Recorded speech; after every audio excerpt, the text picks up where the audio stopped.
Good evening, everyone. Oh my goodness. We're going live. I am Jacinta White. I hope that I am doing this right and that people are watching. Welcome to Carolina Poets Goes Live. This is our special reading in honor of Black History Month.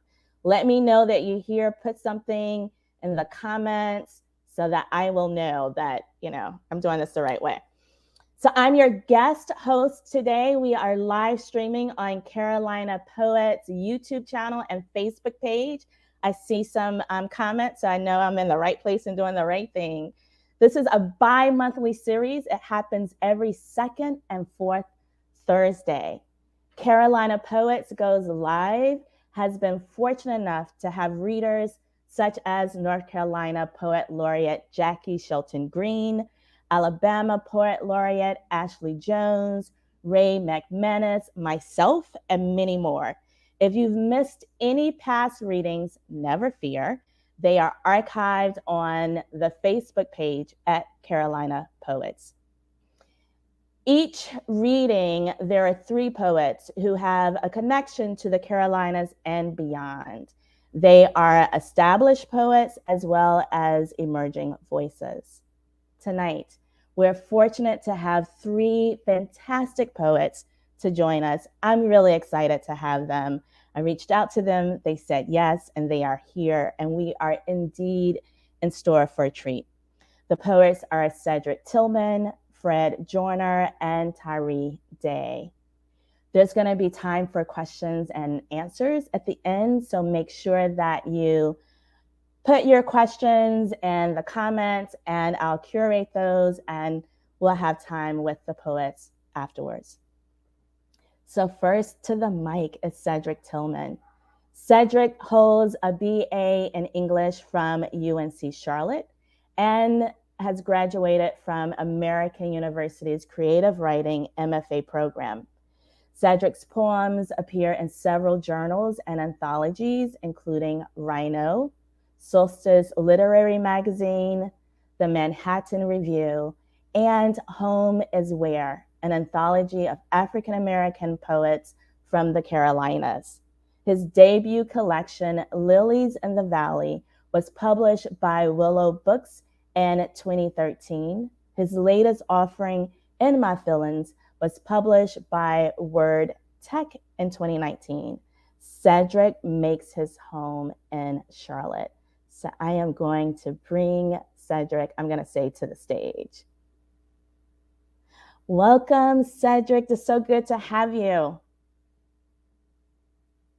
I can't hear you, though. Okay, I was on mute. Yes, there you go. Okay, great. Well, thank you for the invite. I'm glad to be here and with these brothers that I happen to know, and it's real cool. Excellent. All right. So I'm going to start by reading a few poems from my second collection, which is called In My Feelings, as Jacinta said. And so uh, this first poem is called Little Friends. And you know the phrase, you've probably heard that phrase, you and your little friends. Uh, this is called Little Friends for Beatrice, as in Dante's Beatrice. The epigraph is Ever since I met you, I could peep the pressure. Tupac, can you get away? You know I ain't mess with you 'cause of your friends. Wouldn't have you caught slumming. Know you hood 'cause you said I look the same, and I said you look the same. And I said, it don't crack, do it?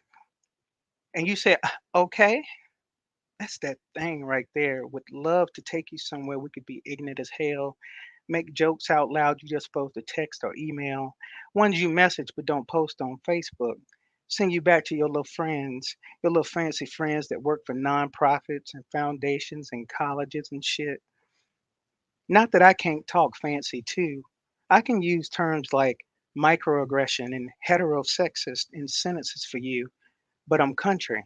I'm bound to slip that Bogalusa Opelika, Anson County, and liable to be where the Ba- liable to be where the Baptist church and the fatback at. Come ride your fine ass out for a minute, just me and you. Dissertation committee ain't gotta know you like Bootsy. Come be whoever you was before you came up here for like 5 minutes. Come get this dinner so I can send you back before they find out you AWOL with the riffraff, your little friends. Um, so this second poem is called Safe Space, pardon me. And a few things you should know about this poem. There's a reference to a controversy that happened around the movie Hidden Figures, where the gospel singer Kim Burrell was disinvited from an appearance on Ellen's show with Pharrell because of some uh, statements that came out that she made about homosexuality. So there's a reference to that, and I think that's it. So uh, the epigraph for this poem is nobody's safe. Nobody's safe in the excuse me. Nobody's safe in the fast pace of the rap race. So keep your hoodies on and your boots laced. Now I'm out beaming back to the boondocks. Nobody's safe, chump. So keep your doors locked. EPMD. Nobody's safe, chump.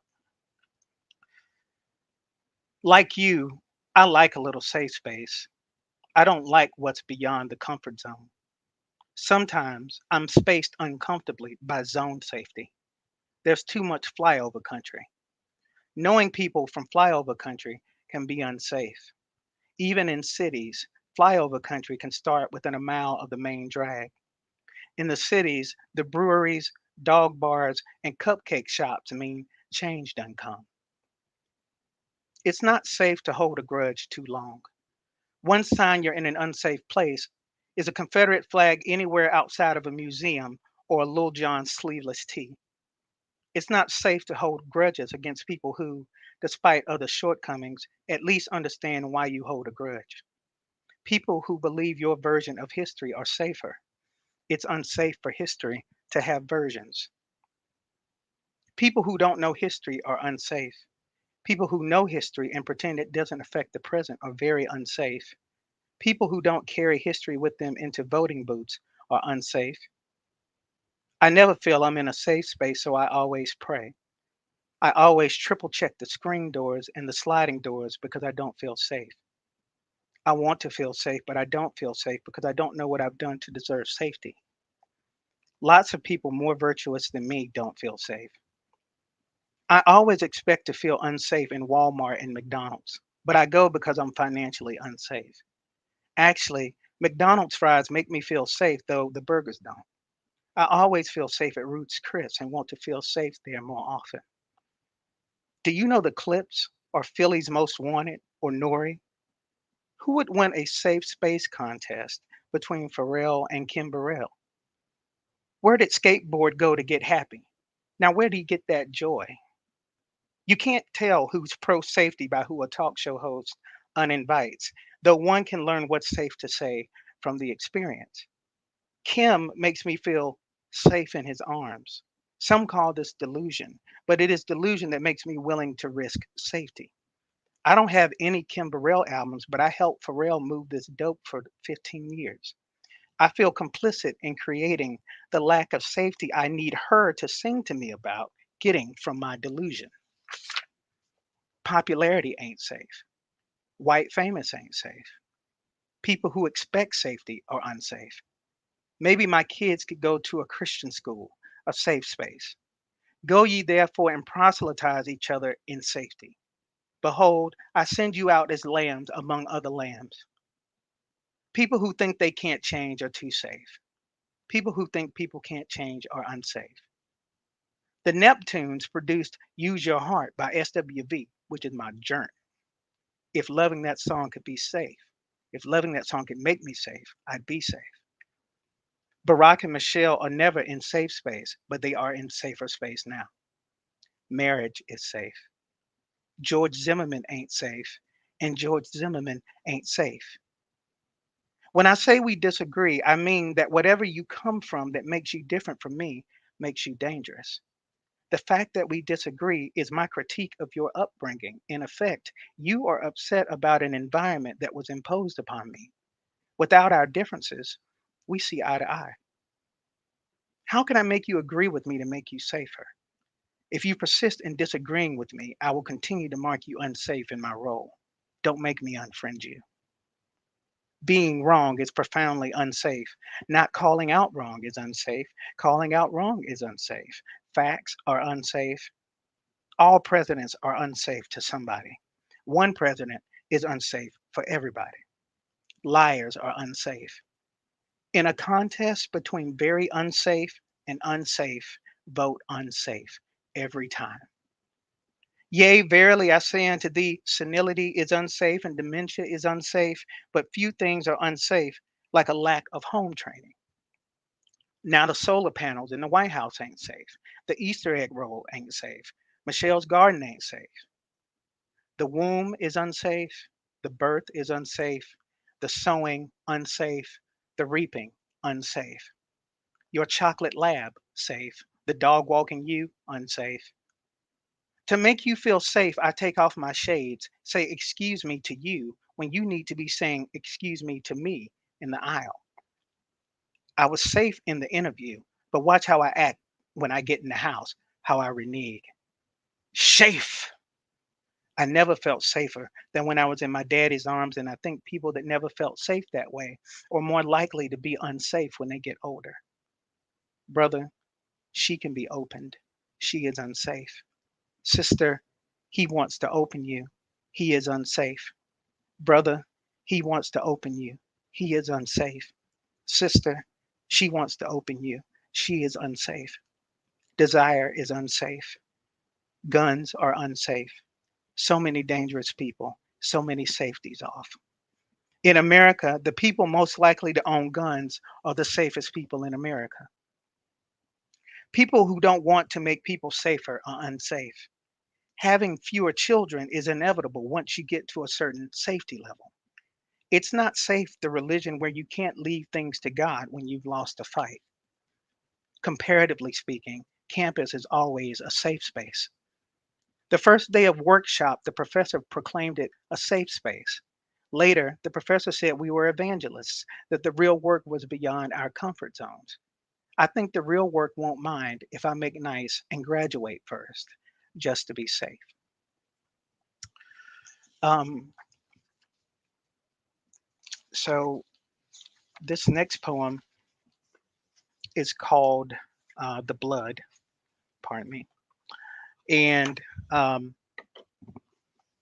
there's a couple of references in here you should know. Specifically, there's a reference to a famous picture of a lynching from the early 1900s in Oklahoma.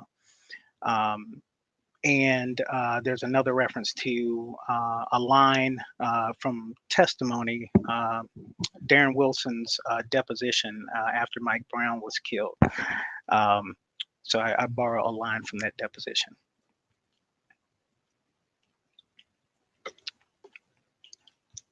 The blood after Charleston.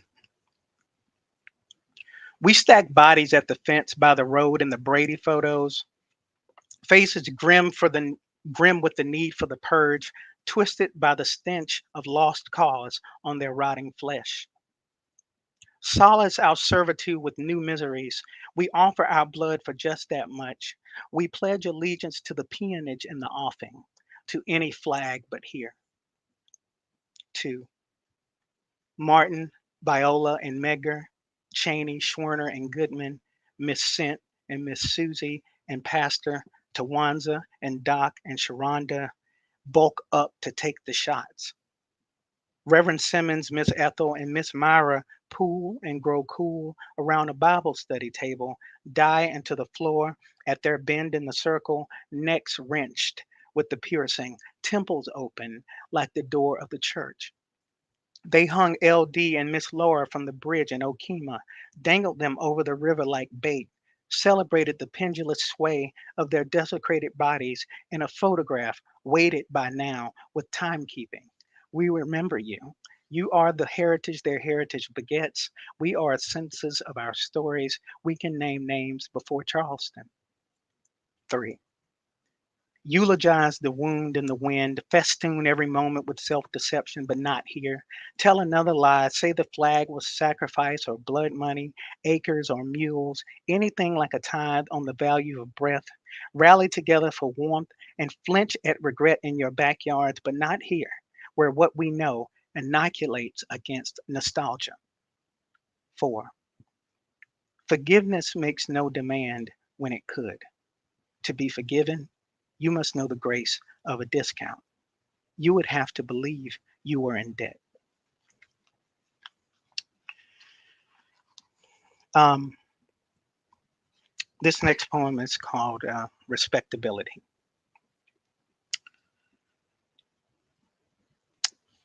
This old, bespectacled white man sits in the chair, faces straight ahead in his black Dickies and green hooded team sweatshirt. He has a little brown bag lunch in the seat beside him, and his hands are in grooves worn into his thighs. A couple seats back, two black girls start cussing loud enough for me to hear where I'm sitting in front of the white man, slanted toward the aisle. Oh, he got me fucked up. Nigga got me real fucked up. They saying he gonna do 6 months. 6 months. She laughs. She laughs that ain't that some bullshit type laugh. So the other girl says, really? That's some bullshit. Lower but audibly, as if to keep pace with her friend's cussing. The white man kind of turns and looks briefly, puts his hands back in the grooves, pulls paper out of the hand warmers on the hoodie, some list perhaps, puts it back because he knows better. It'll be over soon. I look at them. They don't notice that they're so noticeable. Why do I notice? Someone has to make you notice yourself, and we're all afraid to do it. There's power in not noticing, and we all know it. The white people know it. All these black people here that have that different shade of brown to them, the closer we get to downtown, they know it. A brother had just said, fuck that nigga at a press conference after a game in front of white people, and I was still mad. But my man said, you not responsible. They responsible for all this shit. And he right. He said, you mad at young brother than them, which was some bullshit to say.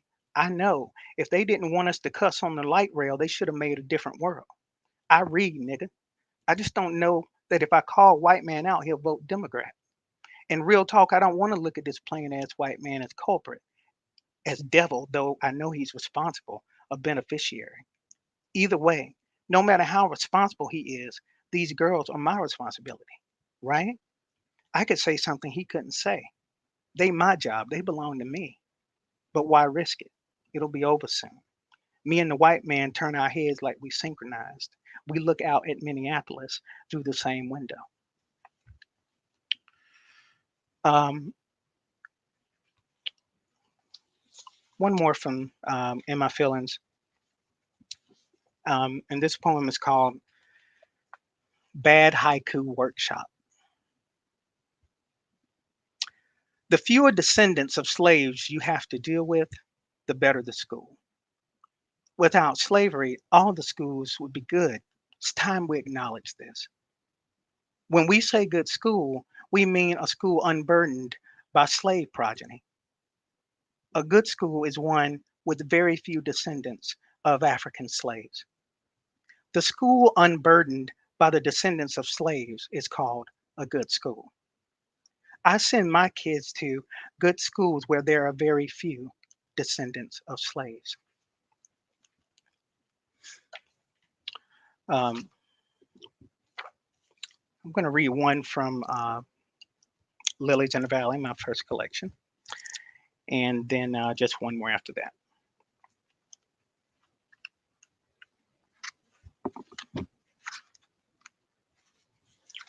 This poem is uh, called Reconstruction. The lights go out down the hall and they come in just when I'm nearly done folding my clothes, right before I can get away. She puts the baby down and mentions that my eyes are a little red. Tired, I say. I'll get over it. But I think I say it too quickly, like a reflex. In our platform bed, an approximation of something at IKEA we can't afford. I gallantly poised my body over the edge to set the alarm. Then I dabbed my eyes with the sheet and stared at the wall as if the disembodied hand of a mean teacher is showing me right hand slant. At the foot of the bed, the little one toddles by, wobbling and recovering, her head half blocked by the sunny orange top of a sippy cup. I notice one eye fixed on me, a slight smile like she's hip to things. Then she laughs, tipsy with ignorance, and hurtles through the doorway into the hall. Um, Finally, pardon me,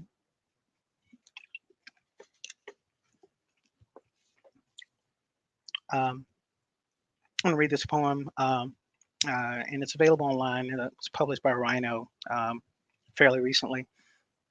And the poem is called Feed My People, the Toxicology Prayer.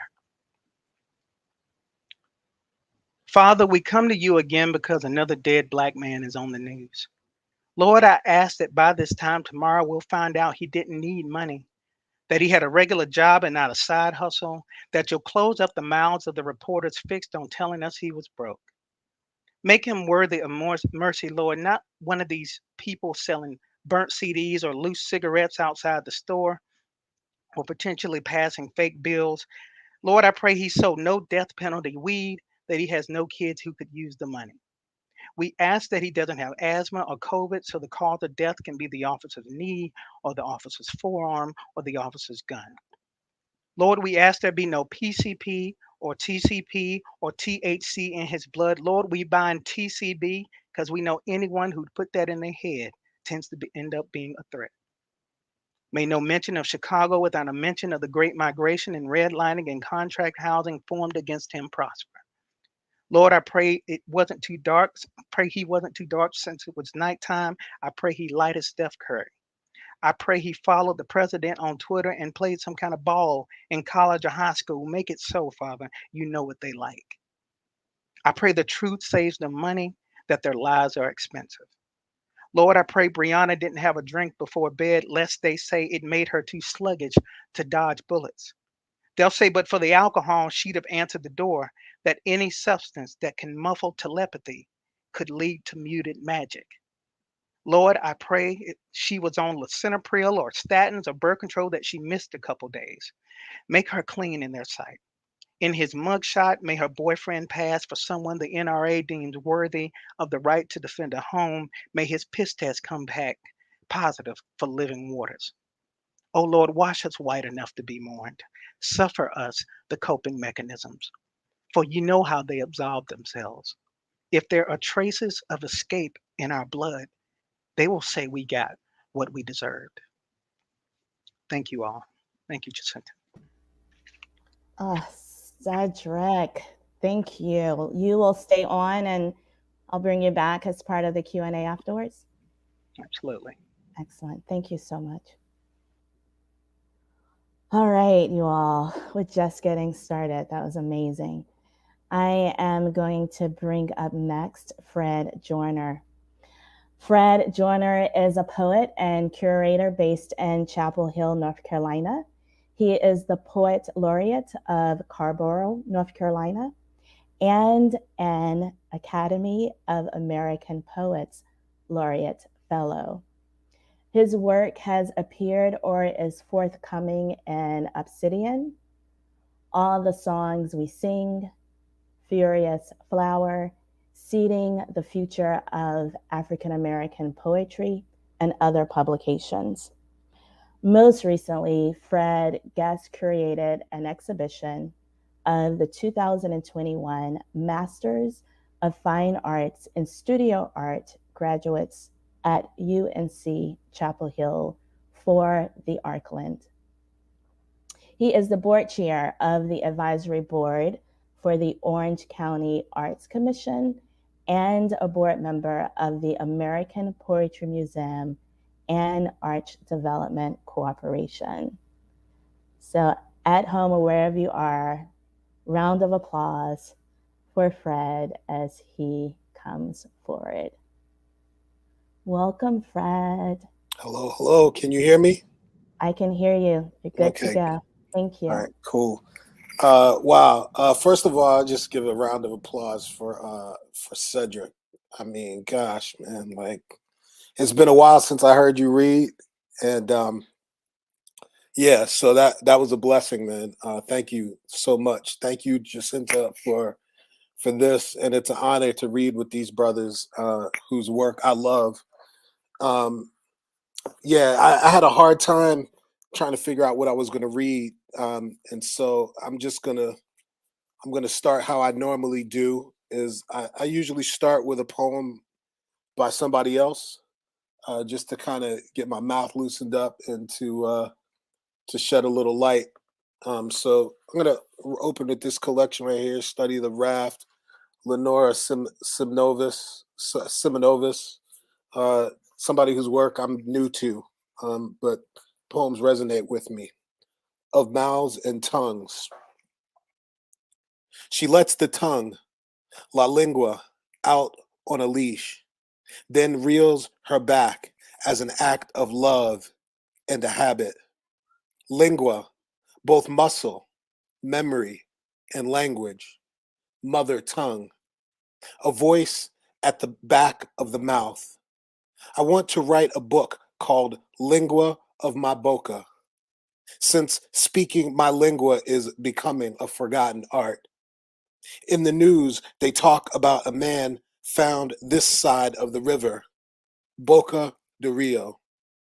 He spoke another lingua, was on his back, open mouth, tongue unabridged. Um, so I'm going to get into some poems, some new, some old. Some of you who've been around, who who know me and know my work may have heard some of these before, so bear with me. I write slow. Um, so this is and there was so much in Ced's reading that I just resonated with, and I usually try to like improvise and like make up my list on the fly, but he was so deep in it that there was just too much, and I figured whatever I read, hopefully there'll be some resonances in there. Son of a jazz musician, so I like to listen and then play. Speaking in tongues. Only thing you need to know about this poem is there's two things. Sterling is Sterling A. Brown, and otherwhere is a term that Robert Hayden used, and I think it was in American Journal, his poem American Journal. Speaking in tongues. Driving through Sterling's part of town, I always think about the tongue, not the tongue always speaking and heard, but the tongue under that tongue, which is under the heel of an empire of tongues. The language of the displaced is always folk talk, Creole, Gullah. From the car, I hear the spit and tack of nail guns securing walls, pillars, all things that divide. Or I hear the grumble and roar of the beast that moves brown soil like the flesh left behind after the scrape and peel meeting of brown skin and pale concrete. I like to think I only speak one tongue, a benevolent sound. Perhaps this too is a delusion, as if my tongue speaks from some other where, as if I break step with empire. Maybe this lie helps me believe that the sound of my tongue's talk doesn't hammer to dust the voices there before it.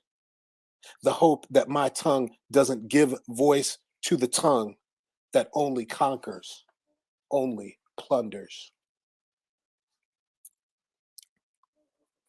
Um, yeah, so this is a poem called Human is Not Stone.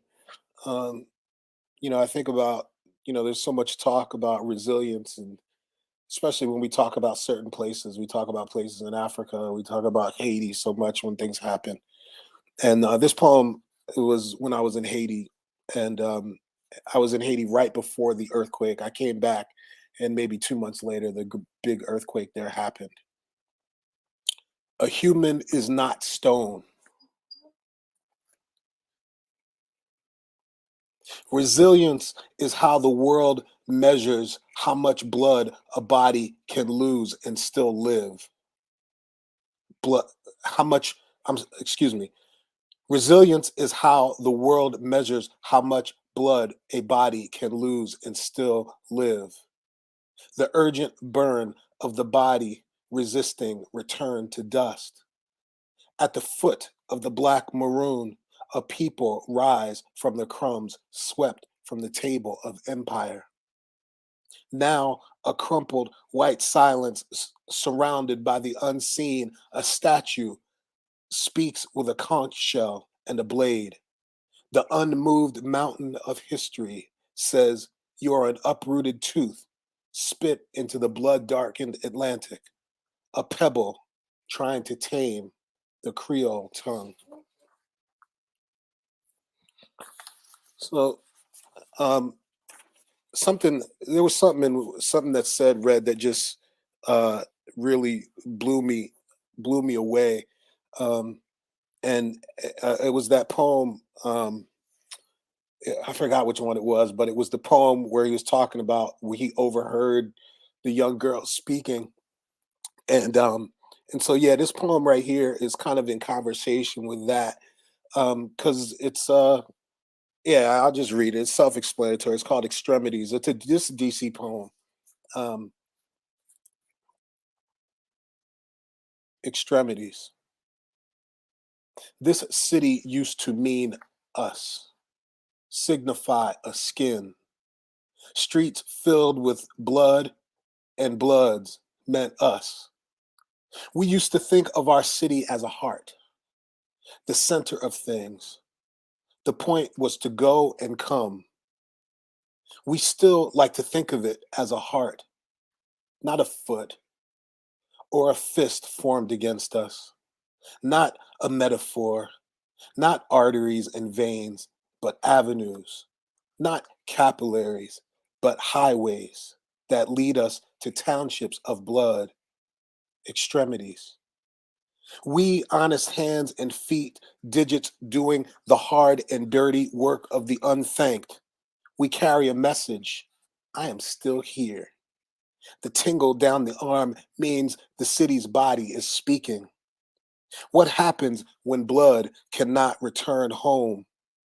What of the pound of flesh that pumps ignorant to its members, knowing nothing of commerce, of gentrifying city blocks, of the body's displacement, or the silence of loud memories? We loud as we want to be in our house. Our handshakes are explosions, celebrations, perhaps for surviving the bullet in the bulldozer, a city shedding its skin. Our noise says, we still here, or we ain't going nowhere. Our colors are an imprint, even in our absence. We afterglow. The unexplained numb and smolder at the fingertips says our blood, our sound is still needed there. So yeah, spent a little time in DC most of my adult life. So it's a place that's important to me. And I'm loving being in North Carolina, getting back to my roots. One of my not so distant relatives was a pastor here in Chapel Hill, Wally Wilson, and so I have roots here. My mom's people are from South Carolina. My dad's people are from Georgia, and so Carolina is all up and through me. Even though I'm a bit of a Yankee, kind of a replanted Yankee, so to speak. Read a poem.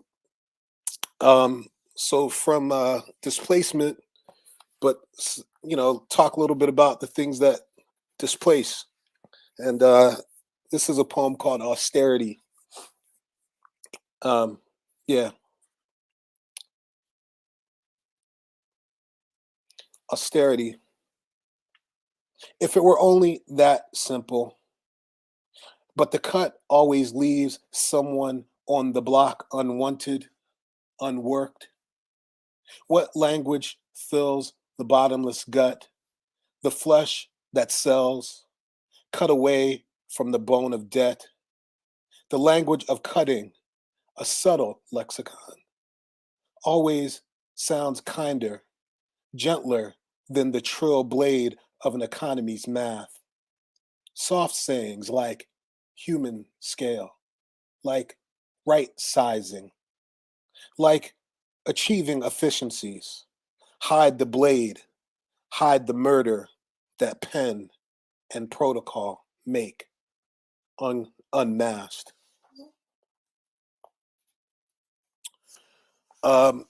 Yeah, so I had the blessing to live in Mali, West Africa, for about 4 years, and experience was just an amazing experience. And so this is a poem that comes out of, these next two poems are poems that come out of that experience of living abroad in Mali, West Africa, and traveling the region. Consumed. Oh, well, I'll read the poem and then we'll talk about it later. Consumed. 1. I'm losing weight. My mouth is shrinking. My stomach is now right-sized for my eyes. I have seen where everything goes to die. Things the earth cannot swallow, cannot return to dust. Litter is landscape, and only the unusable burns. 2. When I take out the garbage, I feel shame. My oversized trash bags say greed, say own. 3. Before nightfall, what I thought waste will be in someone's home or stomach. In the morning, I will stare at my refrigerator and ponder its rotten swell.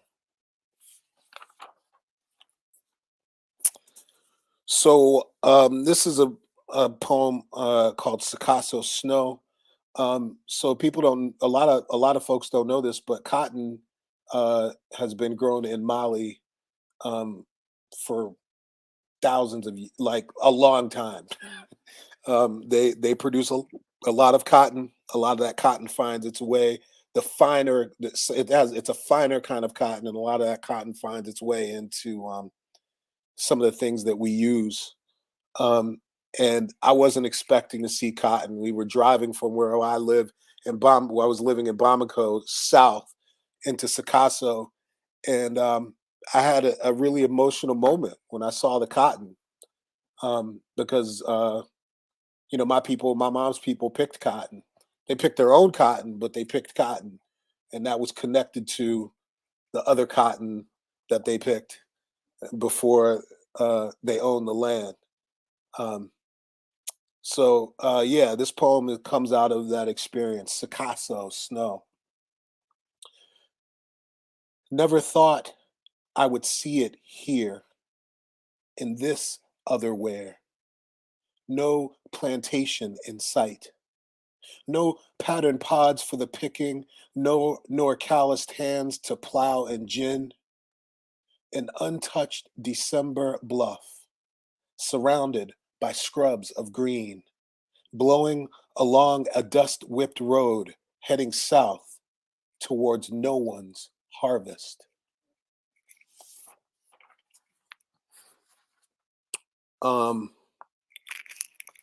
Yeah, traveling internationally, especially in the global South, right? You come to understand a few things about the American dollar, and truly come to understand a few things about what wealth is. And so this poem comes out of that experience, currency,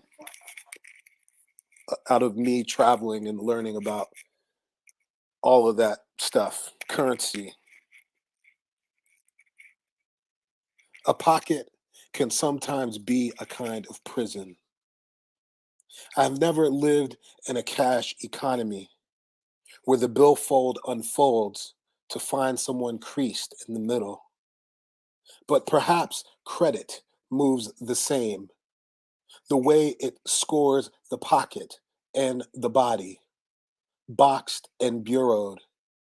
The edge of a card cuts anything akin to skin, a dollar, a euro, a world, bank, a debt to erase, a race, a weight.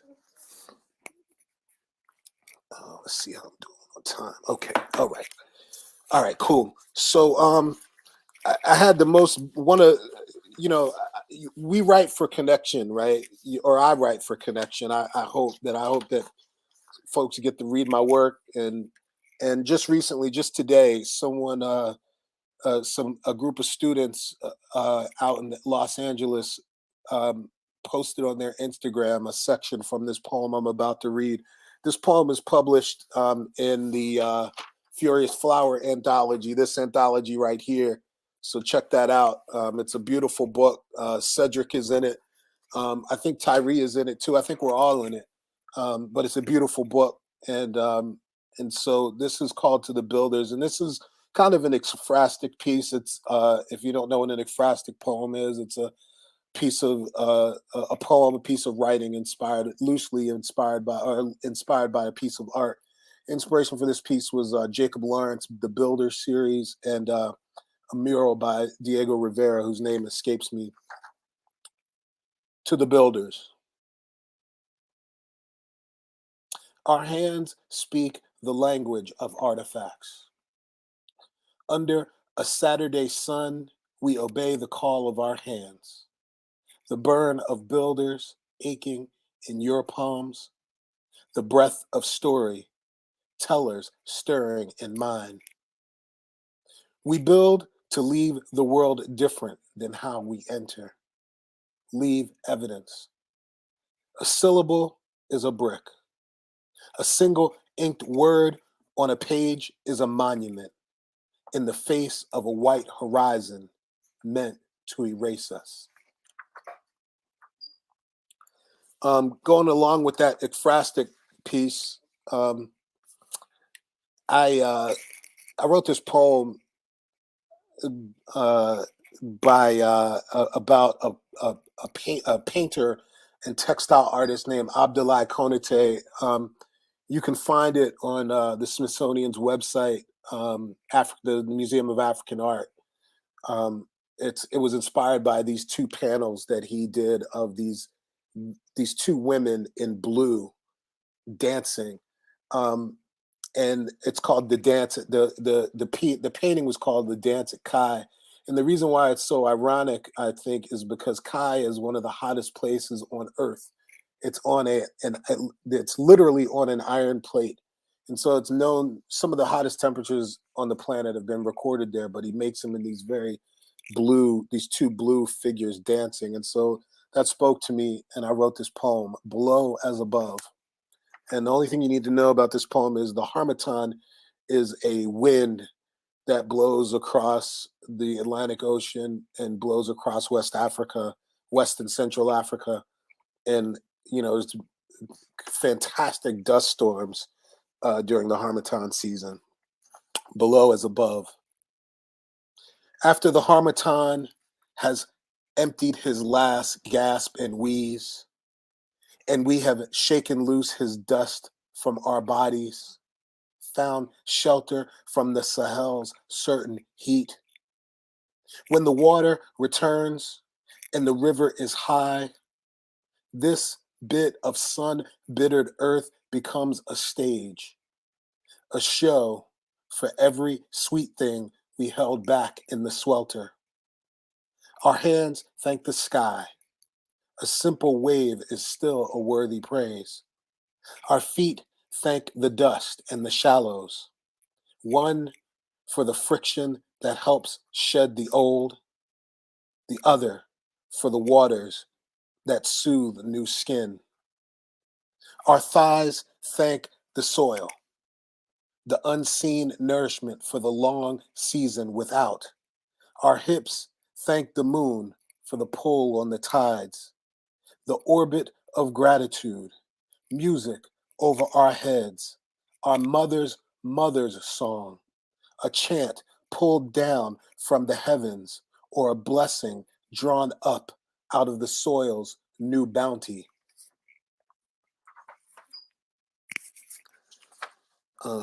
Okay. Okay. All right. I got a few more minutes here. Oh man, I'm right at 10 minutes. Okay. Let me I gotta read this poem because it is inspired by my man Tyree Daye. He wrote these poems. I believe he wrote a poem called Gullah. And and yeah, and so I tried my hand at it. So this is after him. Um, yeah, and so because that's kind of my heritage too. I'm low country folk on both sides. My grandmother is from Savannah. My dad and my mom's people, like I said, are from South Carolina.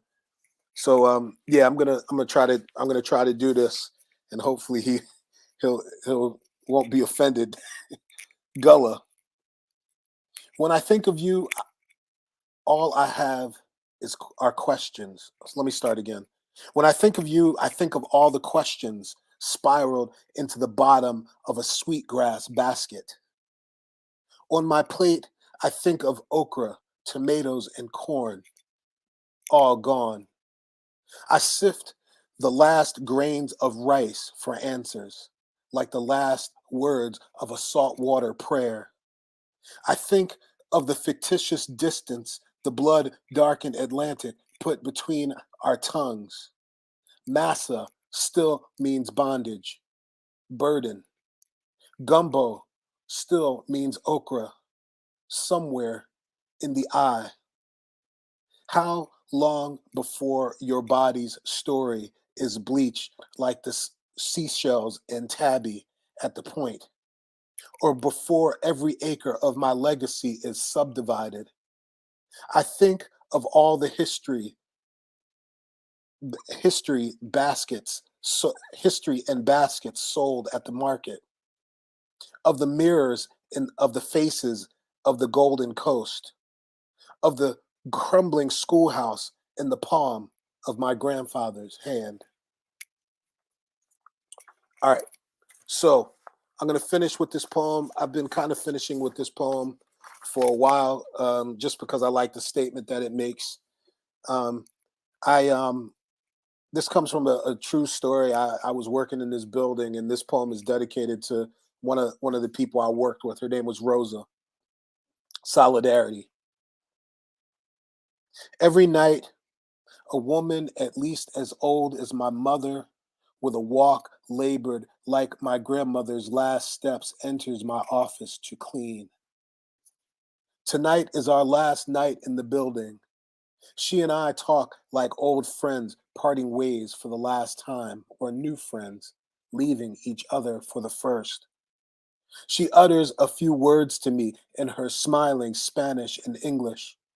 My tongue searches for the right response in my troubled Spanish. We laugh, sifting through the things our employer has instructed us to discard. We both laugh, knowing. She finds a small black pouch, big enough to hold a month's pay, in her bosom. She shows me the pouch, mimes to me how she will hide it from the night's hungry hands. She puts her hand on her chest, says, El Salvador. I tell her I am from DC. Anacostia, I say. She nods. She knows. We have both learned to live well off what others abandon. Thank you. Fred, that was lovely. And I'm gonna say before I bring Tyree up, not only did I enjoy hearing your words and your poems, I enjoyed watching you orchestrate it. there was a dance you were doing with your poems, so it was lovely to watch that. Thank you. You'll stay with us, right? So we'll do I'm the here. Q&A afterwards. Excellent. Okay, let me now do what I need to do. Okay, so our last poet for this evening is Tyree Daye. Tyree Daye is a poet from Youngsville, North Carolina, and a teaching assistant professor at UNC Chapel Hill. He is the author of two poetry collections, River Hymns, 2017 APR Honickman First Book Prize winner, and Cardinal from Copper Canyon Press 2020. Tyree is a Cave Canem Fellow, and in 2019, and I'm getting ready to list some things for you all. In 2019, he won the Palm Beach Poetry Festival Langston Hughes Fellowship, the Diana and Simon Raab Writer in Residence at UNC Santa Barbara, and was a Kate Tufts finalist. In addition to that, Tyree was awarded the 2019 Whiting Writers Award. I'm really excited that we get to hear from him to round out these wonderful voices. Don't forget, viewers, to put your questions in the chat. We're going to go into a Q&A after we hear from Tyree. So go ahead and populate the questions. I have some of my own, but we would love to hear your questions as well. So I'm going to bring Tyree to the mic, to the stage. Hey. Good evening. So glad that you're with us. Yeah, can you hear me? Yes. Great. I can hear you well. Thank you so much for having me. Thank you. All right. Fred, I love that poem, and I love the line, "The crumbling schoolhouse in my grandfather's hands." And I was bouncing along to your poems too. I love how they sing. I'm gonna read a couple of new poems. Mama's poem. Mamas of their mamas, God, mamas of cantaloupe and tomato seeds, timber cutting mamas, mamas who bound sticks with wool, called it a hand, mama said to reach back with. Mama helped cousin Tay, scared of birds all her life, touch the wing of a robin as it flew along the car. Mama's ready to flutter away from here, but mamas stay.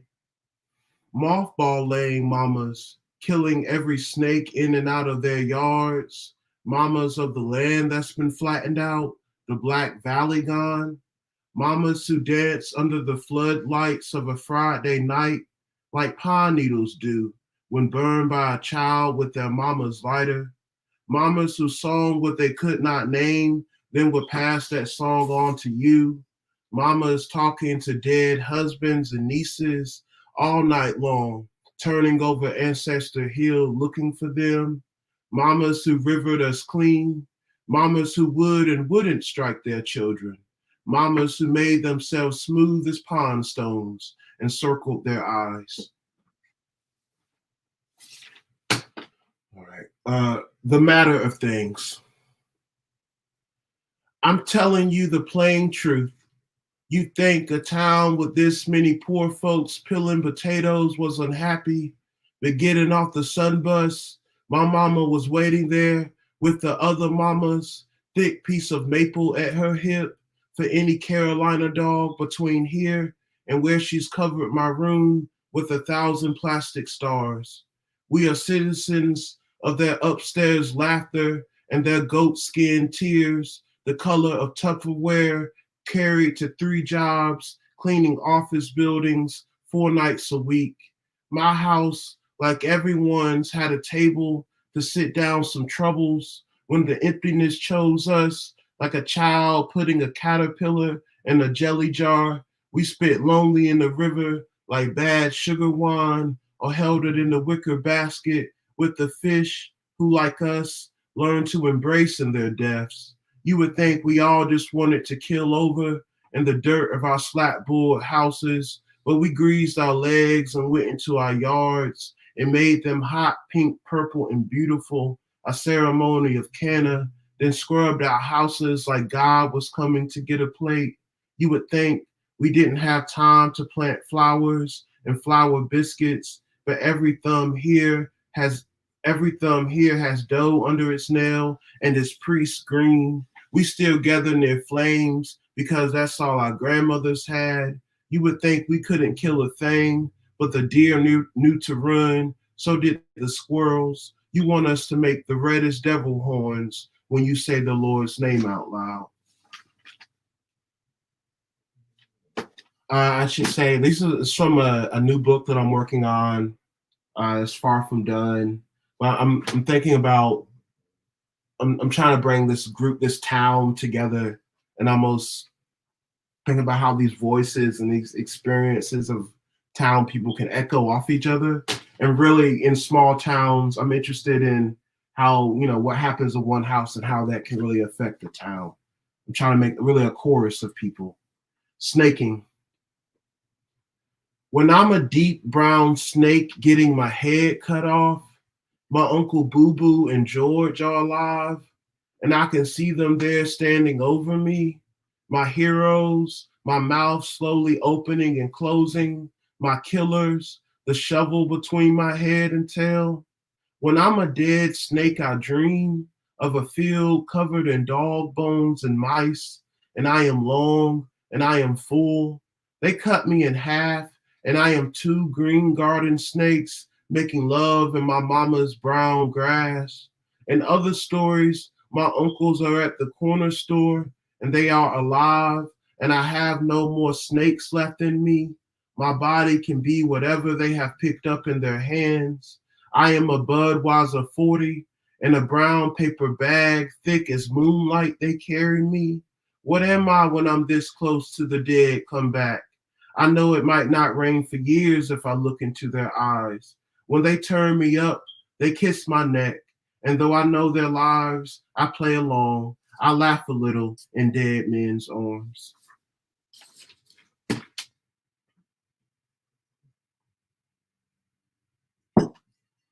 Angels come down from heaven. Angels asleep in my mama's pantry, wings stained black with molasses, so they have to spend a few days with us on the ground, letting the cane melt in the sun. They keep us up chanting the chorus of a Valerie June song, wings strumming the side of our house like a guitar. They made their way to the corner store, hanging out with the bottle passing old men, then later kissing their faces while they slept. One angel would hold you down while the other scrubbed you clean the night before you died, or they throw sand in your eyes and send you to hell. Angels smug as birdless snakes. An angel would witness a child will their will so holy it would lose its mind and steal a lamb or any soft white animal just to leave it dead in someone's yard. An angel like a storm comes smiling down our road, and we run inside hollering mercy, the angel hollering back, mercy be. All right, y'all. I'm not gonna do the 20 minutes. Maybe I'll read some poems from Cardinal, a few, but it could be a lonely road. Perry, even though you drank something terrible on the weekends and scared the children with your thunder-filled night voice, you had your guitar and your good night songs that you played from your porch until you began to cry and had to go inside to hide yourself, Perry. You are not alone. Aunt Ribbon, stripped of your home that you bleached every Sunday in your white house coat and black bonnet, playing North Carolina mass choir. Your sorry-ass husband followed his west-pointing dick in the hog smoke wind. You were taken in by your older sister, Aunt Liz, and her sugar cakes, in the house you grew up with your daddy's ghost still walking around, fixing the stove when it goes out. You, Aunt Ribbon, are not alone. Once I felt so rotten toothed alone until I looked at the timeline on my hands and followed the kin map to the top of this hill and read the names on the stones, like Miss Harriet, gathering every woman to your pledged wooden table to discuss the no's and thank yous you would give at the Sunday service, the low down and out men And after those women left your volunteered house, all you had was the moonlight touching your forehead, making you know you were not alone. The branches of pines are not alone because they have the powdered-faced possums, gray squirrels, and the deer the color of my mama's hands sheltering inside and under them. And the stars, full of the Nile, being so far away and untouchable, swear they are alone, until a child at a Friday night cookout for the first time looks up when the floodlights go down.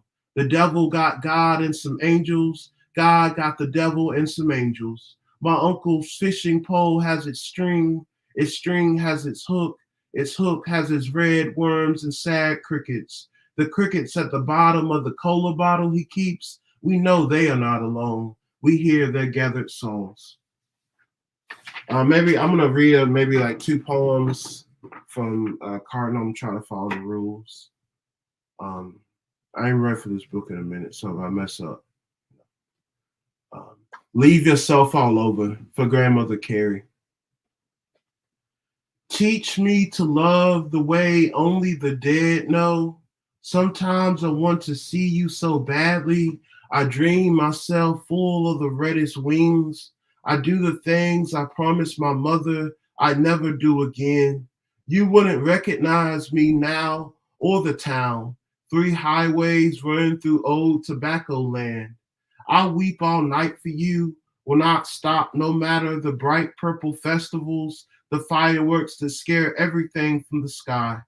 On my way to visit your grave, where you're buried beside your lonesome son, who walked Youngsville all day like an angel no one would give proper wings. I wanted to see you in that small town, where our last name watered a crop of soybeans labored under a white man's promise. I wanted to see you in that wide graveyard as a cardinal. When I arrived, I wanted there to be jubilee, chalk red feathers dotting the sky like a little blood moon. I think I'll never be through with the dead, my altar full of whole other worlds. When you no longer ghost among your children, grandchildren, when you become fully angel, a bird I let loose in my house, will you still remember us and our jerry-rigged lives? I know it's hard work being dead.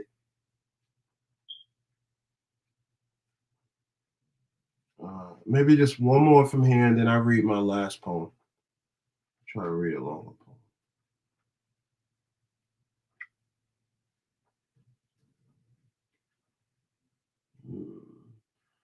Carry me.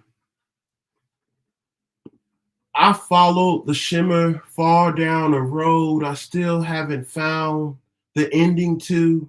I picked up my life, my mother sewn a map to the back of, so one day I'll lay it out and travel back to the flat land of eastern North Carolina, a map to land where my body will die, where my ghost won't ride the trains all night, count steps from liberty to home. I tried to find the ocean before I was covered in southern soil. I put my head underneath the Atlantic, swallowed so many memories. I'm filled with people. Someone has taught me to fly. Whichever way I flew, my inheritance couldn't be lifted from northeastern North Carolina's wet clay, its hands hardened around my already weighted ankles. My mother's mother planted hydrangeas where I wanted to place an ocean. Where I wanted to place an ocean, she grew me. I picked up my life, for it was the only one I had to pick up. How the body must pick itself up if no one is around to offer a rounded hand out of the snow that only buries. Stuck to my life were the same things I carry back with me now. My father's lying I've mastered and wear the way a field wears the bones of birds. The green tint gin bottles my uncles made of their bare nights. My mother, the only reason I have something to pick up. Cool. All right, y'all. I'm going to read this last poem from the new thing I'm writing. Friday Night on the Hill. Oh, thank you. Friday Night on the Hill. The gentle women are not so gentle when you ask them to do your hair last minute. Their fingers weighted with the weak. It started with a pinch of wine, Then the cake arrived. Someone hungry and out of luck scrawled that God no more and the rest of all the Fords in town. So close to death on a Friday night, we could get downright animal, lonely as the only thing wounded in the field, surrendering to a piece of plywood made dance floor. I watched spirits entering a one-room boarding house. The youngest of us wanted mostly to be held for a minute by our mamas or an older favorite cousin while they kicked dust to raspberry beret. We touched the coins of light on our bodies from Uncle Doug's disco ball, the chicken inside thawing on the river-colored counter. Have you ever seen black folks shimmer under floodlights in summer? We are beautiful. You would think we grew out the precious ground. There's a place on the hill that we can go. It's hurt me in so many ways, but tonight it loves me. And I'm sure as the moon raises the dead, it will roll and love you like a hill should. Thank you.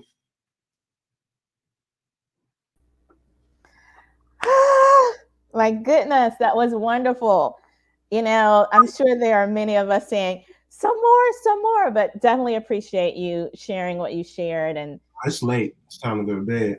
Well, we have to talk. We have to talk, Tyree. Oh, yeah. We got to talk, and then we can all say goodnight.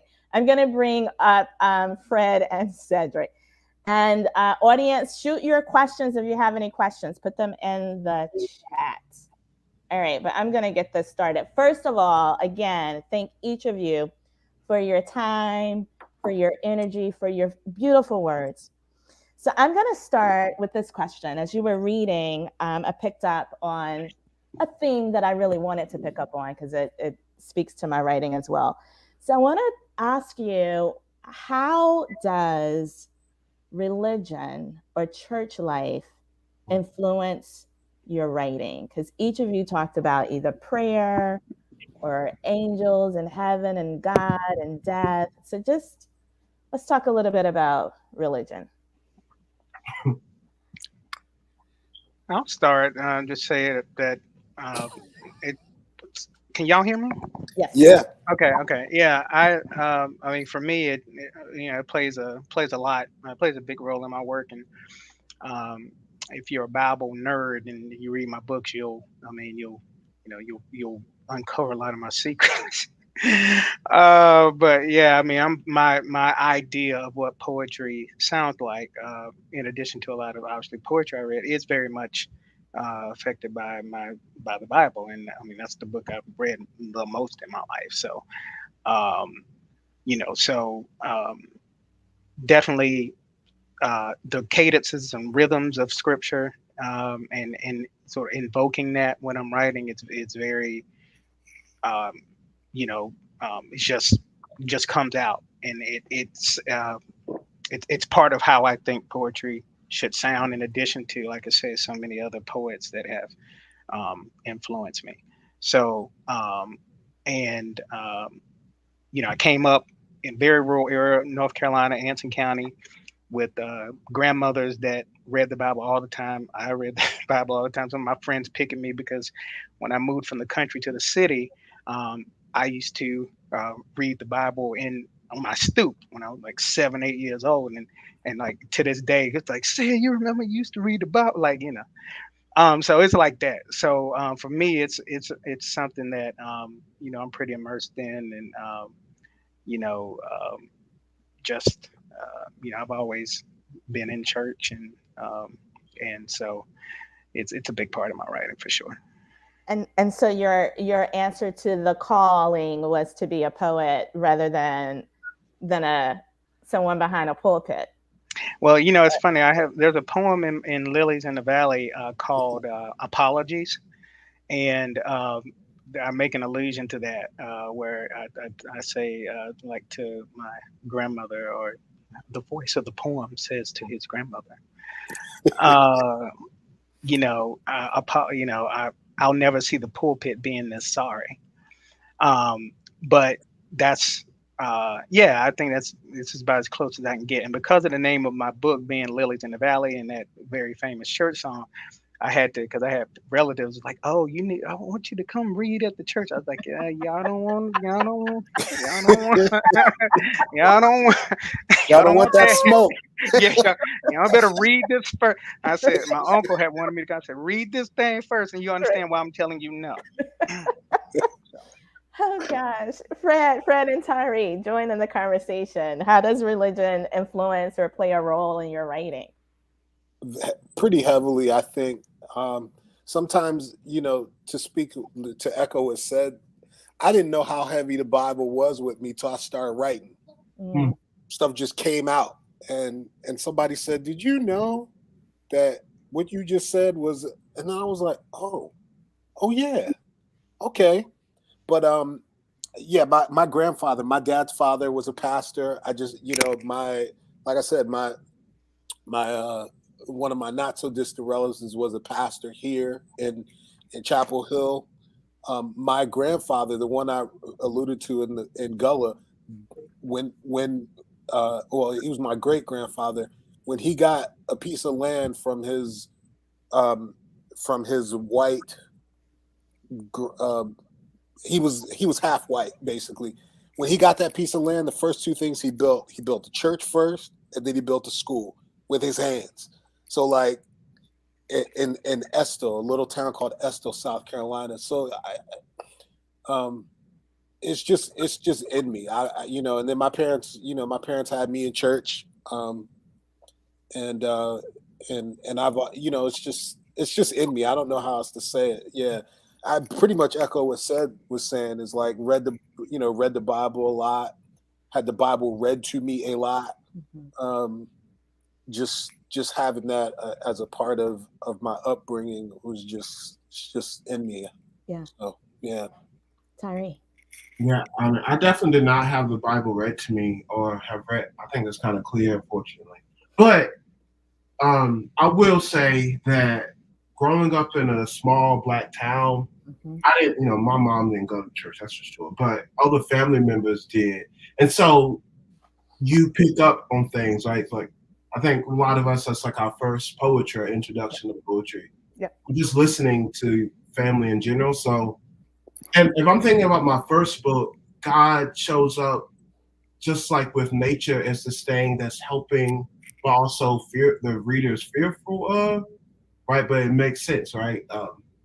And so that's how kind of God operates. I don't know. I haven't really dived enough into the new work to really see how it may be. It's always there, though, right? Yeah. I think, man, you know what though? I mean, you say that, but like when listening to your work, man, like there's just, and I even be all about like religion or whatever, but there's an undercurrent of the spirit of the life of the spirit is what I hear.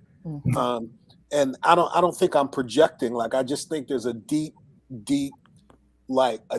humanity and a deep spiritual resonance in your work. You know what I'm saying? So like, yeah, I mean, I that's the best we could hope for. You know what I'm saying? Like that's the best we could hope for, I think.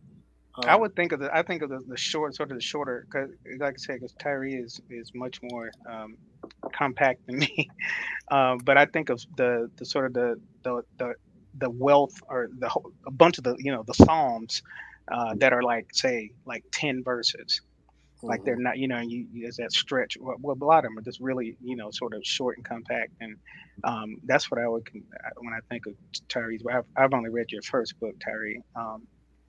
So you may be in Cardinal, maybe doing some different things, but yeah, that's the feel I would get, sort of a psalmist. I guess I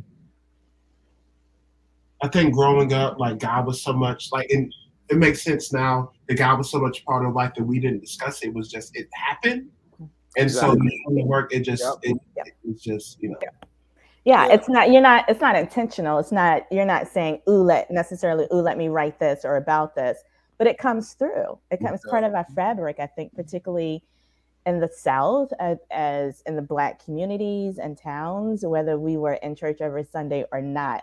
I do think it's part of the air that we breathe. And I picked up on it And I know I probably was trying to project because I wanted to ask you that question in your reading. So thank you. A couple of more questions. I see some from the chat, but in addition to that, I want to ask you what you're working on now. But before you answer, it's a question that I don't like to be asked. So I'll say that. Like, I'm not working on anything. I just got finished working on something. Why I have to be doing something next? But I am curious to know, are you resting?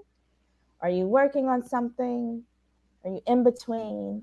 What's going on with you and your poetry life? Go ahead, Tyree. I guess I can say I'm writing, but I'm not like writing to a deadline or anything. I'm writing, but I'm also more searching. Like, Mm. like this is I'm really like this is the process that I actually like. Once you put it out in the world, it's something else, you know. Yeah. Like this process of the searching, I'm like, I don't know, just looking around and I'm really interested. Like I said, in this town, it's very much Youngsville, North Carolina. I realized the other day I started creating all these characters, and I was like, "What are all these characters?" And I realized that they're like shells. They're shells of people, so they're like ghosts. And then I realized that people in my life that have passed away have shown up as characters in the town. And I was like, "Oh, this seems like a town where I can like be selfish and be with all the people I've lost." So that's what I really think it is. Yes. Do you then have do you have dreams as well? I mean, you talked about this in some of your poems, but when you're searching, do you find that sometimes the answers or a key part of what you're searching for will show up while you're sleeping? I'll be honest. I don't enjoy my dreams. They're very real. So if I dream, though I know you're supposed to like dream is like entering REM sleep, but I try not to. Like I don't really enjoy dreaming. Yeah. No, I get that. It's where I get to reunite with people. So I'm always like, yes. No, I mean, I talk to people just here in the room with me. Yeah, I haven't gotten that point yet. Excellent, Cedric, Fred. What about you? What's going on with you? I'm trying to send out work. I do. You try to resist that. Social media and all of that stuff is bad for like if you don't have a book out and I don't have a book out yet, my own book. And so social media is bad for that because you always see like, oh, this person's got a book and that. And so like I've been resisting that, but also try to be diligent about tweaking my manuscript and sending it out and trying to not hate the work because these poems I've lived with them for so long that some of these poems I've lived with for so long, I'm ready to like just kind of close that and move to something else. And so, that's really what I've been working on. I mean, one of the things I can say I've been happy about is I started this website called blackekphrastic.com, and it's basically kind of like a little catalog of Black poets writing about Black art. I'm interested in that notion of who are we to each other in the art world.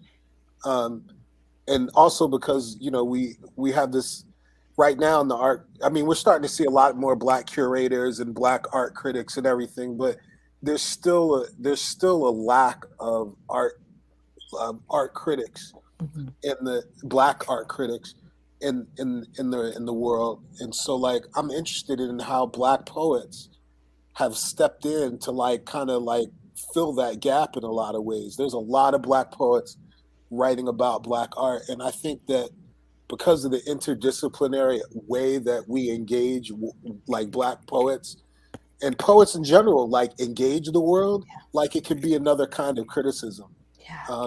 And so like I'm proud of that. I started that website and just kind of when I find a new essay or a new scholar that's written something, I kind of just post a link up there and so just trying to stay creative. Excellent. Stay moving. We'll post that here as well. Thank you. Didn't know about that. That's good to know.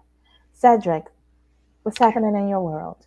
Um, I will. I've never been a very assiduous writer. I think, and a lot of my natural inspiration came when I was much younger, and I think not as good at it, but also because going to school and you get critiqued, and so what you even want to put out is you know uh, is tempered by what you know and what you've learned. But so I don't write much. I think I don't know that I wrote a poem in 2021. I wrote one. I think I've written one this year, and I'm working on one or two right now. But my first book was really a collection of greatest hits from 1996 or 7 through 2013. Mm-hmm. And I graduated from MFA in 2004 and didn't have a book out to 2013. So I still had a lot of development. Canem was huge in that. Canem workshop was in that interim between '04 and 2013. Going to Canem 3 years was integral in my development. Even after MFA, I needed it. And then like this new book is a collection of stuff from roughly about 2013 through 2017. Right. So I think there's only maybe one or two poems that were written after like 2018 in the book. So I don't write very much. And I've gotten to a point now where I just hate. I've published a few poems in the last couple of years. Probably my most significant publications, and they all came out of me being like off work and taking and like having off days and getting up and working, Mm-hmm. writing like a job. Mm-hmm. And so it's made me very much like I don't even want to do this struggle late night, staying up trying to write something after the fam is in the bed. Like, so I've decided I'm gonna read. Yeah. And because I feel like I can get, because when I'm up late, I'm not as imaginative, I'm not as it doesn't, I'm just not doing as well. And so I'm like, I know that if I read, that will be productive, and Yeah. whereas if I could spend time writing and get sleepy. Yeah. So Yeah. so to the point of someone in the chat, I'll just say I'm reading a friend's collection right now. Her name's Natalie Graham, who I met in the Cave Canem workshop. Natalie's first book won the Cave Canem poetry prize. It's called "Begin with a Failed Body." So I've had it for a few years, and I've just getting around to it, just because I need to been on my list a while. And I've had it for several years. So. Yeah. I think it's good to hear from writers how they're writing. Because so often I think in our minds we have this idea, this assumption is happening all the time, and everyone's always inspired, and this is the best thing. It's like, exactly. It's like, no, I haven't written. Someone said to me at the onset of the pandemic, "Oh, I know you're doing a lot of writing now that you have time." No, I'm actually not. Like, no, it's not how. It's hard. It is hard. Like, no, I mean, I'm not that's doing it's that. not. Yeah. Some people, it may be inspiring, but no, that was not an inspiring time for me. No, I'm trying. Go ahead, bro. I think paying attention is writing, like you don't have to necessarily put just being in the word and paying attention. I think we keep those lines, they show up later. Yes. Yeah, I agree. Listening, I know there's a school of thought that says only writing is writing, but like that just depends on how you write. Like that's a very dogmatic thing to say, right? Not knowing everybody's process. Like I'm always gathering, right? Like almost like a collage artist. Like I'm like, ooh, I'm gonna use that somewhere, and I gather that and I stick it in my pocket, or I make a little mark in my journal, and I just gather, and then sometimes, like you said, like I'll get a day where, I'll take a mental health day, just take off, and then like the thing just happens. So yeah, it's I really appreciate you saying that, Tyree, because like I forget that sometimes, is that, you know, I'm gathering. I may not actually be sitting down at the blank page, but I am definitely gathering with the intention of, you know, something may happen, or something that resonated with me that will probably show up somewhere. Yeah. So I'm going to go to the chat. We're wrapping up, but there are some questions there. One of them being, this is a question for each of you, and Cedric, you spoke to this. What are you reading today, and what poets are you watching come up? It's William's question. I'll jump into that. So I just found this book. This is Nicholas Guillen. He's an Afro-Cuban poet that I've kind of been digging on lately. And what made me think of him is I was reading from another collection called Words of Protest, Words of Freedom. It's an anthology of kind of like really like civil rights poetry, like 1955 to like, you know, the poems start with basically around Emmett Till's lynching through King's assassination. And you know, we miss a lot of that. Some of those early poems we missed because of the Black Arts movement. Like, you know, we missed the part of poems. So I found that a poem by Nicholas Guillen in there about Martin Luther King's assassination. So and that's what made me go out and get this book. So I've been reading that, and then like on the come up poets, this poet right here, Sasha Banks, she got this book called American Mind. This thing is amazing. It's an amazing book. Like it's just a beautiful piece of art. In addition to the writing, it's a beautiful object. So those are two things that I'm into. But I'm kind of crazy when it comes to I'll pick up a book, read a few poems, and then put it down and pick up another book, and I'm all over the place. But those two I had with me right here at my desk. Tyree, who would you offer? What work would you offer? I'm reading Christina Sharp, In the Wake on Being. Really fantastic book. Yeah. I'm reading Caribbean Anthology, really great anthology of Caribbean poetry. This is a fantastic book. Wound from the Mouth of a Wound, really great book. Yes. This is a good book. The Animal Indoors. And I like to go back a lot, so I'm reading Teeth again, Araceli's Gramsci. It's a really great book. And this is one just because I love the still language from it, Talking to the Dead. I need to get that one. Wow. Yes. But yeah, that's about. And I'm rereading this book again. God, so good.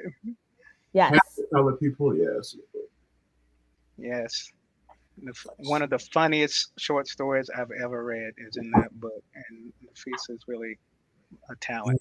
I love how that author can be telling us in the middle of a narrative, turn and address to read it, and then turn us back to the narrative. I'm with us the whole time. It's really great. It's so good. I just want to drop two names and I'll hush. Especially because Tyree's here. So, Tyree, you may know how to pronounce her name better than I do. Is it Layla Chatty? Layla Shetty. Shetty.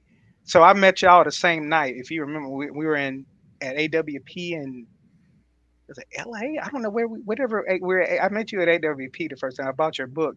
That's where I got your book. And that y'all were in the same reading. Y'all were at the same spot at the bar or whatever. So I met y'all both for the first time that night in the same spot. And then I don't know if you all are familiar with Nabila Lovelace. Yes. Yeah, she's gonna be. I mean, you know, I think she just has one book, but the first one was amazing, and I got to hear her read randomly in Tampa, AWP in Tampa, and I was like, "Who is this? Never heard of her." And then bought her book, and yeah, I'm interested to see where she goes from where she started. Sons of Achilles. Yeah. Yes, it's a great book. Yes, that's it. Sons of Achilles. Yep. The good thing is that that we're live, this is being recorded. So for those who are listening and trying to jot down the names and the titles, you can go back and watch this again on the YouTube channel, the Carolina Poets YouTube channel.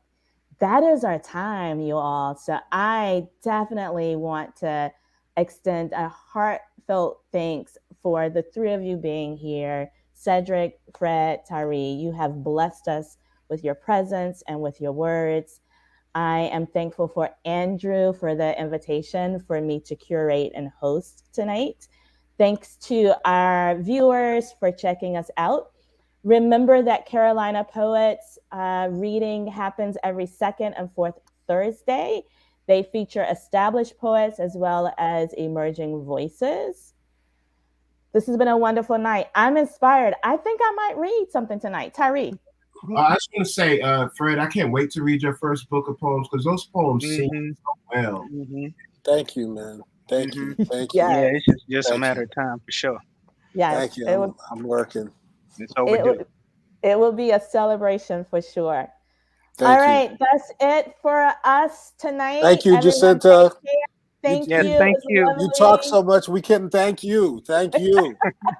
I talk so much. Wait a minute. No, you were trying to shut us out, so we couldn't thank you and embarrass you. Thank you so much. Yes, it was a blessing.